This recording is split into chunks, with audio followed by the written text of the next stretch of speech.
Yes, salut à tous! Hébreux 11, 21, Jacob, au moment de sa mort, a béni chacun des fils de Joseph.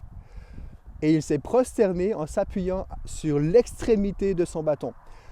Tout comme Isaac avant lui, il va bénir sa propre progéniture. Et il y a un fait qui est intéressant lorsque vous retournez dans cet épisode de la Genèse.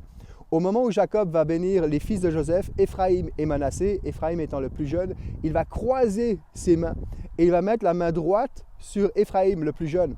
Et Joseph pense que son père est en train de se tromper. Il dit non, non, l'aîné c'est lui, c'est Manassé. Jacob dit non, non, c'est vraiment ce que je veux. Réalisons quelque chose ici. Le droit d'aînesse a été retiré d'Ismaël, Ismaël et ensuite Ésaü pour être transféré à la faveur de Jacob. Et Jacob est en train de faire la même chose. Il est en train de favoriser Éphraïm, le plus jeune, le cadet.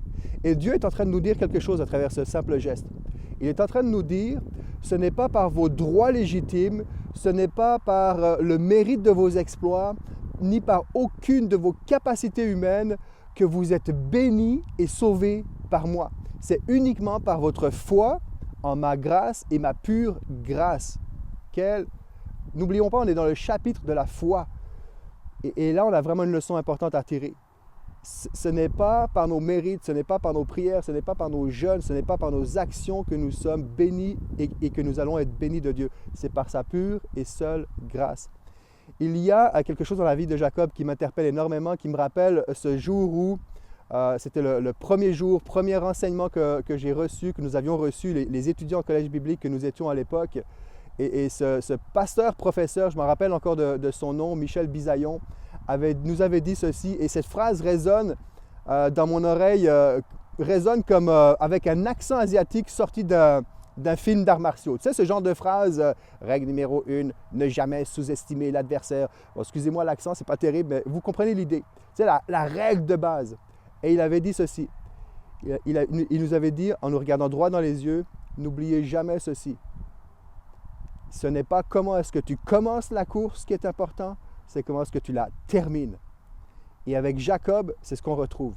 Jacob a commencé en trompant et il finit en adorant.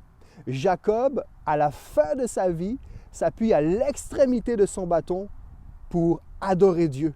Ce bâton qu'il a reçu suite à ce combat qu'il a eu, où il a eu la hanche déboîtée, il a été dépouillé de lui-même.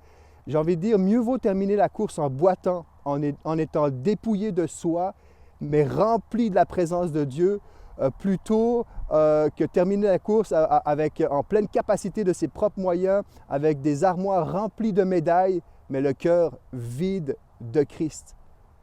Jacob, c'est le patriarche qui débute en dérobant la bénédiction de Dieu et qui termine en dépendant du Dieu de toute bénédiction. Et j'aimerais qu'on puisse vraiment retenir cela.